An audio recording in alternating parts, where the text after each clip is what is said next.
सरस्वती पूजा अवसर रे आपण मानंकु बहुत बहुत शुभेच्छा। आजिर एही स्पेशल दिन रे मु प्रिपेयर करिथिली स्पेशल थाली जेउथिरे थिला कानिका, डाल फ्राए, टमाटो खट्टा, बंधाकोबी तरकारी, खीरी ओ आलू बैगण छणा। आज मु आपणक सह कानिका रेसिपी शेयर करिवि।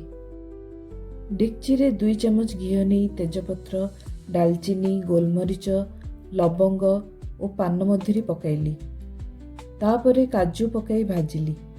परे किसमिस पकाई भाजिली।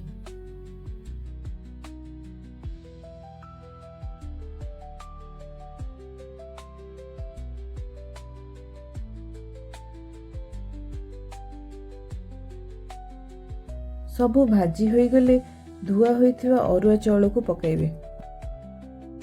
टेस्ट को बैलेंस करिया को अल्प लूण और हळदी पकाई भाजिबे। चाउल घी रे भाजी हो गले जेतिकी चाउल तार 2.5 गुणा पानी ऐड करिवे।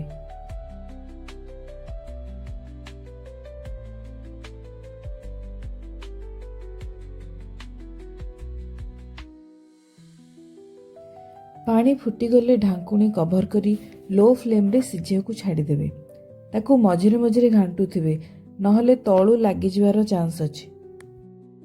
20 मिनिट पर चाउल जेतेबेले 90% सिझी जिवो सेतेबेले चीनी ऐड करी 2-3 मिनिट घोड़े देबे।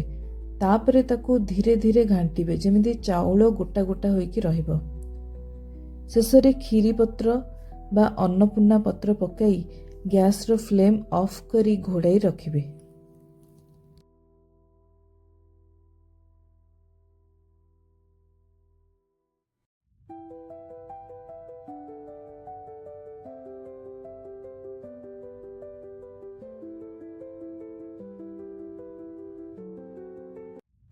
एही थाली प्रिपेयर कला बेले मु बहुत नोस्टाल्जिक फील करुथिली। काहेकि ना पिला दिने सबु वर्ष सरस्वती पूजा रे मो मम्मी एमिति कानिका, डाली, बंधाकोबी तरकारी, खट्टा, खीरी प्रिपेयर करंती। मु खाली एक्स्ट्रा आलू बैगण छणा ऐड करिछि।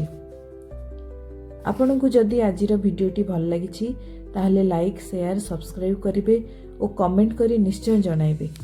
Thank you.